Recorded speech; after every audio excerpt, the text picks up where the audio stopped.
Shalom semuanya. Sesi sebelumnya kita berbicara tentang tanah yang berbatu-batu. Sesi ini kita berpikir tentang tanah yang semakturi. Matius 13 ayat 22 berkata, yang ditaburkan di tengah semakturi ialah orang yang mendengar firman itu, lalu kekhawatiran dunia ini dan tipu daya kekayaan menghimpit firman itu sehingga tidak berbuah.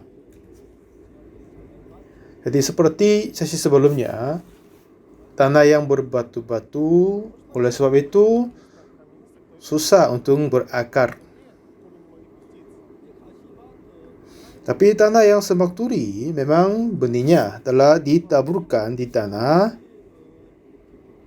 tetapi tidak akan menghambat kepada akar. Tetapi pada saat dia bertunas dan bertumbuh, semakturi menghalangi kepada daunnya dan cabangnya. Dan akar adalah dasar. Jadi, di dalam hati manusia ada yang sudah berbeda dari firman Tuhan. Akhirnya akarnya enggak bertumbuh seperti yang keinginan hawa nafsu, seperti yang dasar itu berada di dalam tanah hati kita. Dan tidak hanya itu saja, tapi pada saat itu sudah berakar dan bertunas dan bertumbuh. Dan di dalam kehidupan sehari-hari, kekhawatiran duniawi akan mempres kita dan memberi kekhawatiran bagi kita, maksudnya. Pada saat saya mempercayai Yesus dan hidup di dalam iman ini, dan ingin memberitakan Injil, ingin membaca kitab, dan ingin pergi perjalanan misi, ada banyak yang rencana-rencana tentang rohanian akan memulai dalam hatiku.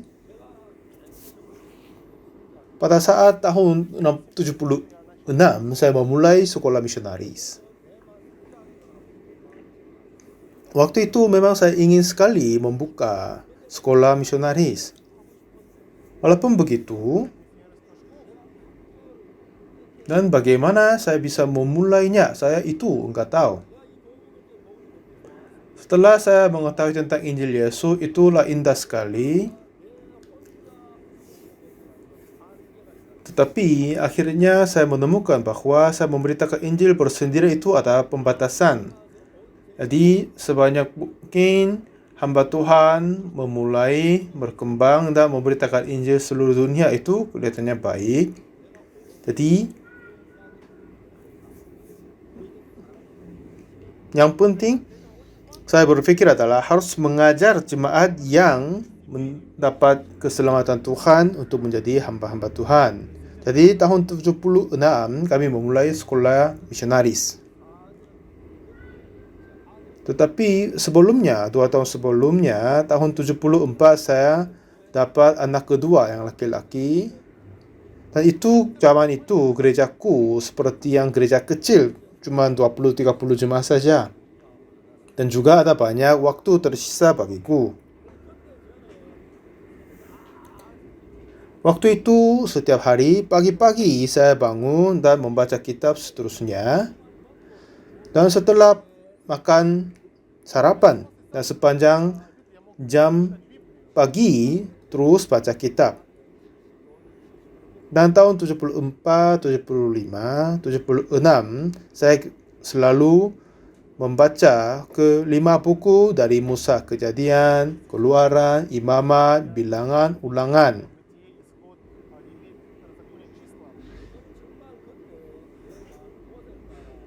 Dan waktu itu saya terasa saya mengikuti Musa dan naik di atas puncak gunung, atas Gunung Sinai, lalu pergi ke padang gurun.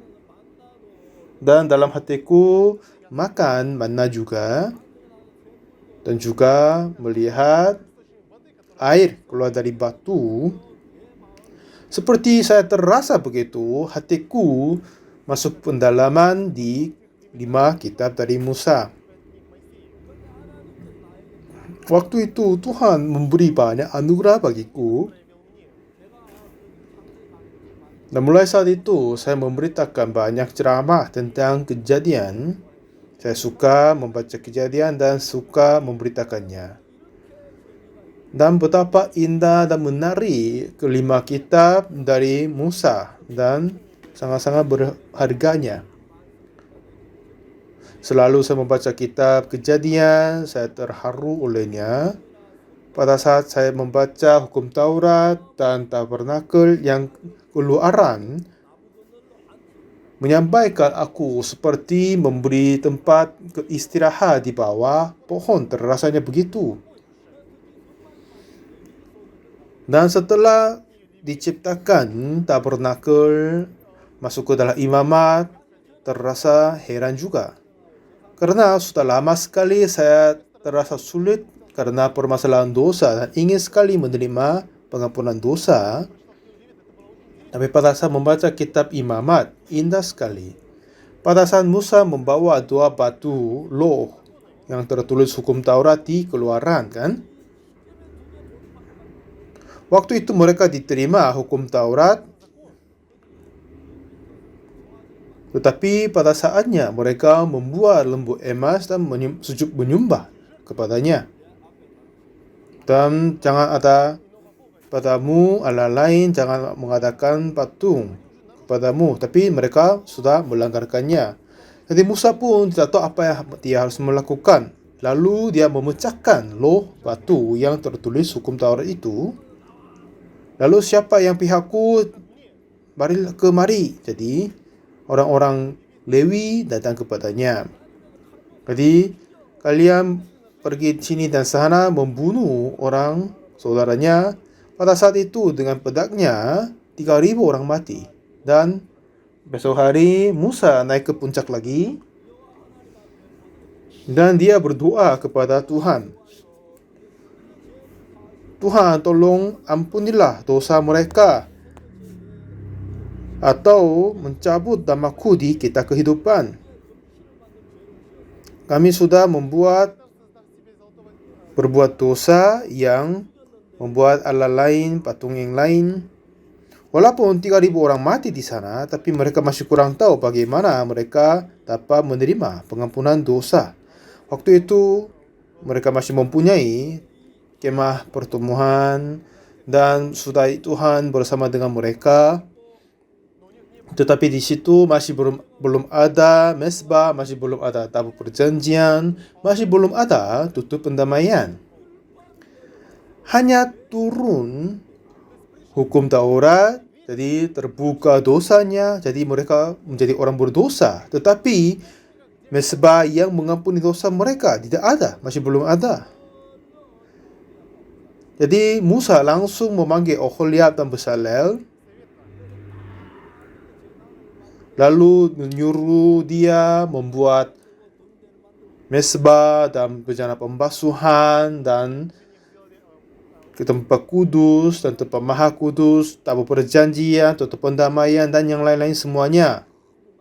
Dan setelah membuat semuanya itu, lalu siapa yang berbuat dosa datang ke sini dan dengan membawa seekor kambing domba, dengan menyembelih itu membubuh darah di atas tanduk-tanduk mesbah. Dengan itu mempersembahkan korban untuk dosanya.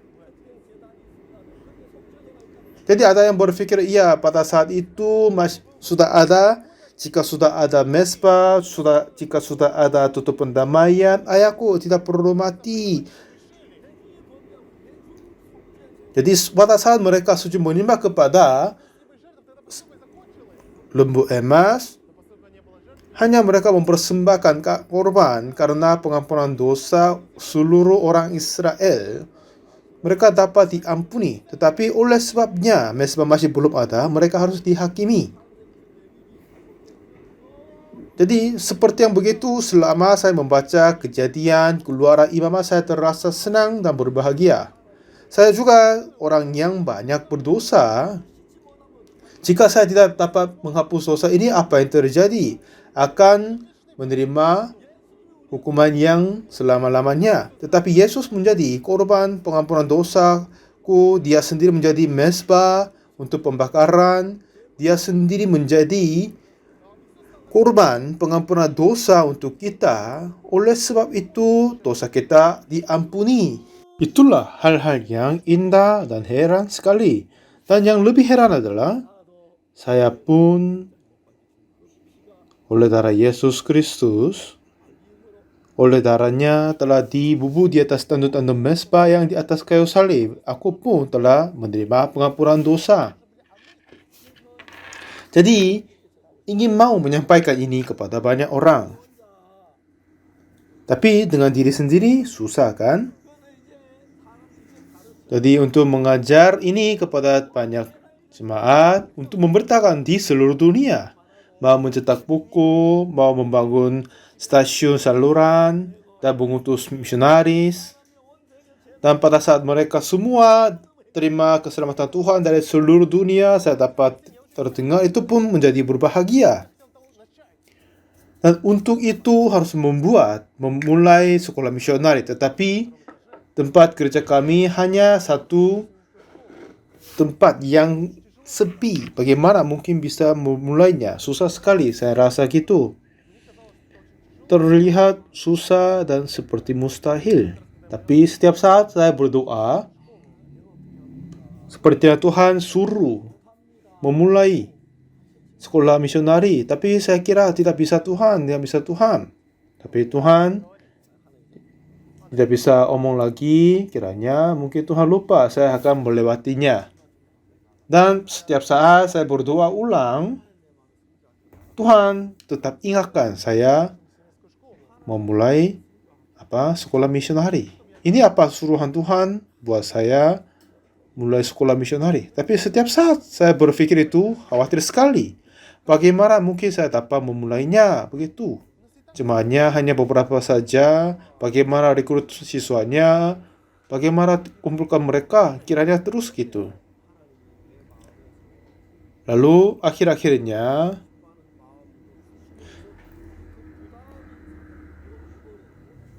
saya tidak bisa berani memulai karena memang suruhan Tuhan kiranya mulai sekolah misionari. Tapi iblis terus memberi kesulitan, bebannya. Akhir-akhirnya berpikir ulang, memutuskan kami akan memulai dan mengumumkan kepada jemaat.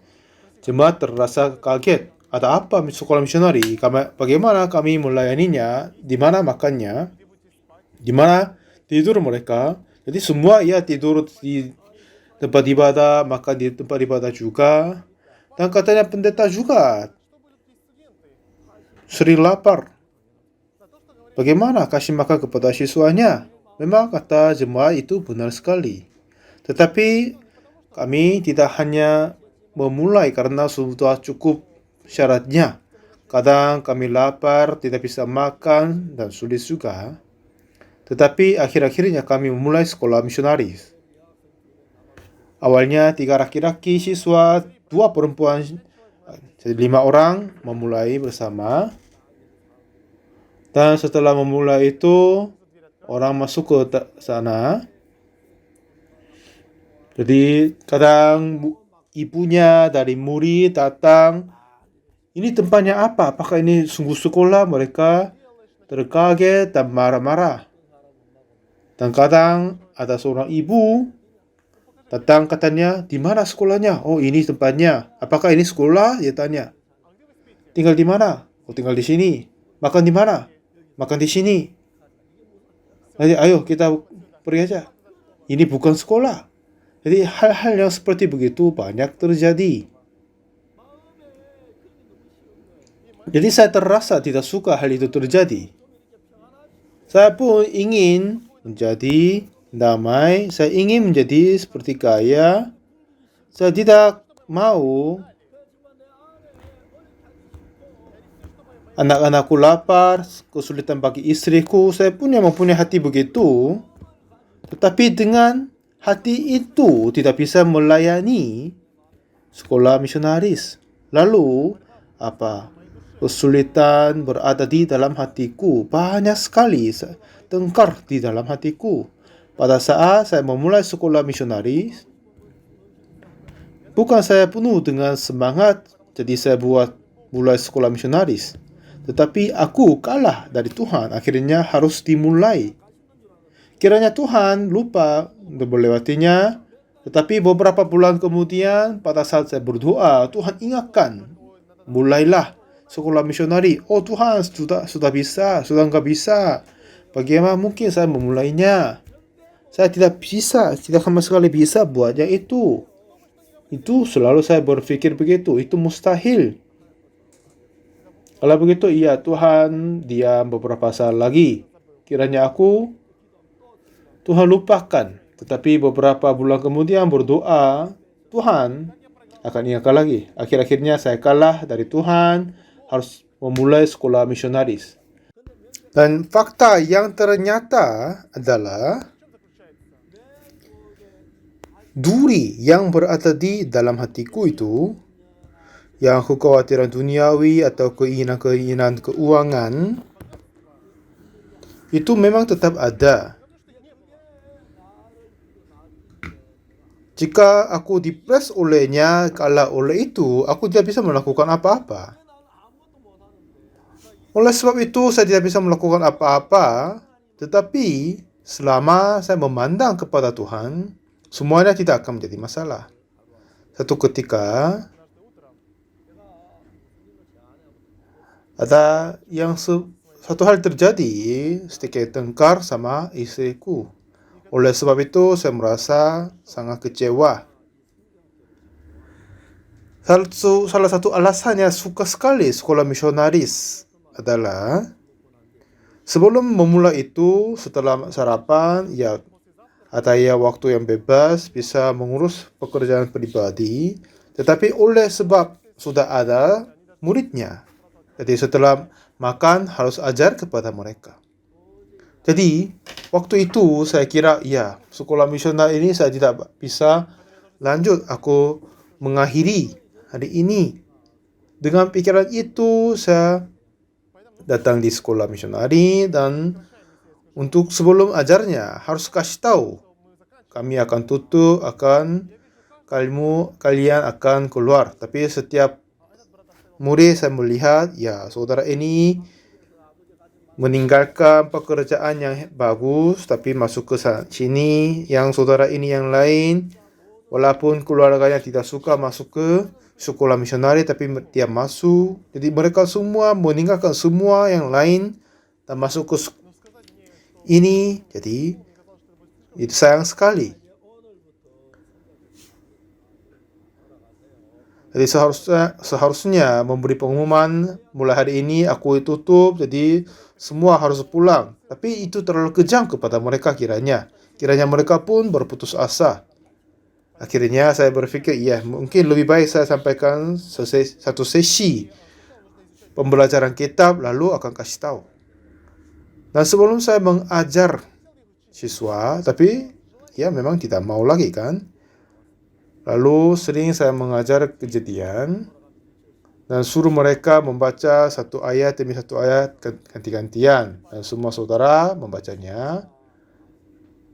Sungguh saya tidak mau sampaikan firman Tuhan. Lalu saya menutup mataku dan saya suruh berpikir dulu, meditasi dulu. Lalu ada yang mau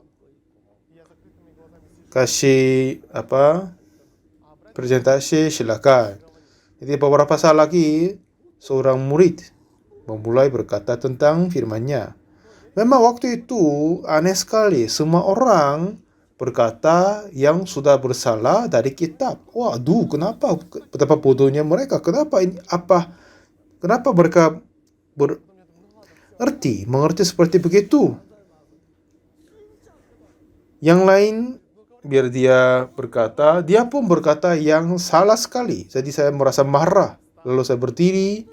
Kenapa firman Tuhan ini maksudnya itu? Bagaimana mungkin kau berpikir begitu? Bagaimana mungkin kau berpikir begitu? Saya merasa marah kepada mereka. ini artinya ini dan ini. Dan saya tunjukin firman Tuhan di sini dan yang lain dan menjelaskan mereka. Ya, kalian seperti kenapa kurang mengerti? Bagaimana mungkin kau dapat mengerti dengan cara begitu? Dengan begitu, selama 1 jam lebih saya ceritakan kepada mereka. Jadi satu sesi sudah selesai, sesi kedua saya jelaskan lebih tentang mereka. Jadi setiap pagi sampai siang terus saya sampaikan khotbah kepada mereka. Yang menarik adalah setelah saya sampaikan firman Tuhan kepada muridnya, hatiku penuh dengan firman Tuhan. Oh iya, di dalam pelayanan memang pasti akan ada kesulitan ini dan nyali kan? Jadi 1-2 jam sebelumnya saya ditutupi oleh permasalahan yang hebat, tapi tidak semuanya bukan apa-apa. Semuanya menjadi bukan apa-apa. Lalu saya pulang ke rumah dengan senang-senang hati, ya kan?